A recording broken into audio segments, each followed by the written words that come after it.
Sulianti dengan NIMDO 3042125 akan mempresentasikan PPT dari paper saya mengenai pemberdayaan masyarakat miskin dengan mata kuliah pemberdayaan masyarakat Dosen Pengampu Artadini Akmal SAP MPA. Strategi pemberdayaan masyarakat miskin di Indonesia.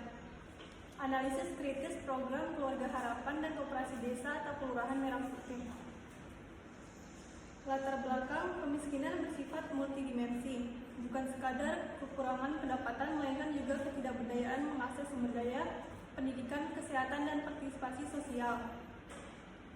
Tren kemiskinan nasional menurun tetapi tidak merata, dari 10,14% pada Maret 2021 menjadi 8,25% atau 23,36 juta jiwa pada September 2025. Namun kemiskinan pedesaan 10,72% masih jauh di atas perkotaan 6,60%. Selanjutnya, rumusan masalah bagaimana konsep dan strategi pemberdayaan masyarakat miskin di Indonesia. Yang kedua, sejauh mana efektivitas program Keluarga Harapan atau PKH dan Koperasi Desa Merah Putih sebagai instrumen kebijakan pemberdayaan. Selanjutnya, tujuan penulisan. Yang pertama, mengkaji konsep dan strategi pemberdayaan masyarakat miskin berdasarkan tinjauan literatur ilmiah. Yang kedua, menganalisis kritis implementasi PKH dan Koperasi Desa atau Kelurahan Merah Putih sebagai kebijakan pemberdayaan. Selanjutnya, konsep kemiskinan. Kondisi multidimensi, bukan hanya kekurangan materi, tapi juga keterkucilan sosial, ketergantungan, dan ketidakmampuan berpartisipasi. Faktor internalnya rendahnya pendidikan, keterampilan, dan etos kerja. Selanjutnya, faktor struktural, ketimpangan akses sumber daya, pasar, dan kebijakan publik. Selanjutnya, orientasi pembangunan, berorientasi pertumbuhan, kurang memperhatikan pemerataan. Selanjutnya, konsep pemberdayaan, proses dan tujuan memberi daya pada masyarakat lemah agar mandiri dan mampu memenuhi kebutuhan sendiri. 4 fungsi pemberdayaan. Yang pertama, pemungkinan, membuka ruang dan kesempatan. Yang kedua, penguatan, yaitu kapasitas dan keterampilan. Yang ketiga, perlindungan, mencegah eksploitasi. Yang keempat, dukungan, pendampingan berkelanjutan.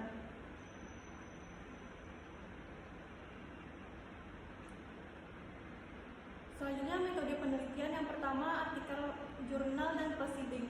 Konsep kemiskinan, pemberdayaan masyarakat, dan evaluasi kebijakan publik bereputasi. Yang kedua, data statistik resmi, profil kemiskinan nasional dari Badan Pusat Statistik atau BPS. Yang ketiga, dokumen kebijakan pemerintah, instruksi presiden, peraturan menteri, dan pemberitaan resmi terkait PKH dan Koperasi Merah Putih. Selanjutnya, strategi pemberdayaan masyarakat miskin yang efektif memerlukan integrasi 2 pendekatan yang saling melengkapi. Yang pertama, perlindungan sosial, orientasi jangka pendek, memenuhi kebutuhan dasar, dan mencegah rumah tangga rentan jatuh ke kemiskinan ekstrim. Contohnya program Keluarga Harapan atau PKH. Yang kedua, penguatan ekonomi produktif, orientasi jangka panjang, membangun kemandirian ekonomi berkelanjutan melalui kelembagaan kolektif. Contohnya Koperasi Desa atau Kelurahan Merah Putih. Selanjutnya, analisis program 1, program Keluarga Harapan. Bantuan sosial bersyarat atau conditional cash transfer sejak 2007. Sasaran keluarga miskin dengan ibu hamil, balita, dan anak usia sekolah. Dampak PKH belum berkorelasi langsung dengan penurunan kemiskinan nasional, karena memang difokuskan meningkatkan akses pendidikan dan kesehatan beriringan dengan Jamkesmas dan bantuan siswa miskin. Yaitu Desa Berare, Kabupaten Sumbawa, efektif berdasarkan 4 indikator: ketepatan sasaran, sosialisasi, pengetahuan tujuan, dan pemantauan program. Keberhasilan tampak pada pemenuhan kebutuhan pokok, kesehatan, dan pendidikan KPM. Yang kedua, Desa Laliko, Polewali Mandar, membantu mengurangi beban pengeluaran masyarakat, namun belum sepenuhnya efektif menanggulangi kemiskinan dan meningkatkan pendapatan real penerima manfaat. Selanjutnya, analisis program kedua, Koperasi Desa atau Kelurahan Merah Putih.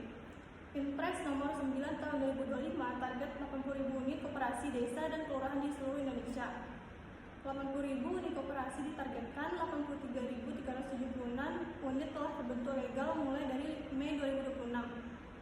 Alokasi dana desa 2026 58,03% dari Pagu dan 24 juta penduduk kurang mampu basis data BTSN.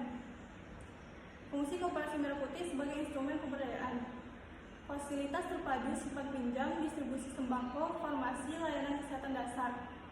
Selanjutnya, penyerap hasil panen lokal memperkuat posisi tawar petani terhadap tengkulak atau rentenir.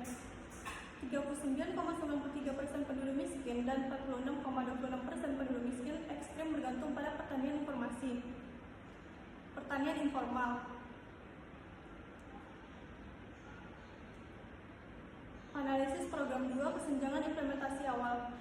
Temuan kritis korelasi negatif dan signifikan antara tingkat kemiskinan daerah dan aktivitas transaksi koperasi desa.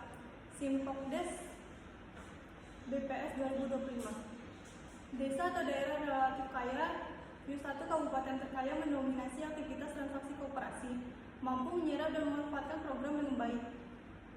Desa atau daerah termiskin, dari 34 kabupaten dengan kemiskinan lebih besar dari 25%, 33 diantaranya belum mencatatkan satupun transaksi koperasi.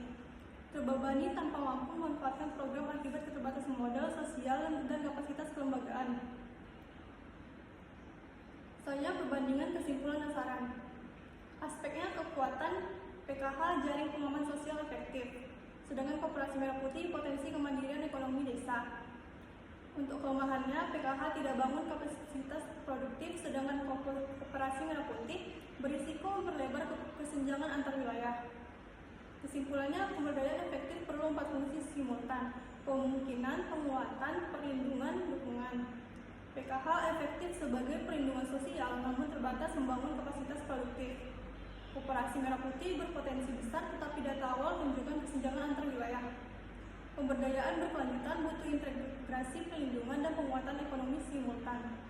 Sarannya, skema afirmasi khusus bagi desa berkemiskinan tinggi, modal awal lebih besar, pendampingan intensif. Integrasi data penerima PKH sebagai basis keanggotaan prioritas koperasi. Selanjutnya, penelitian lanjutan berbasis data primer untuk evaluasi dampak jangka panjang. Sekian presentasi dari saya. Assalamualaikum warahmatullahi wabarakatuh.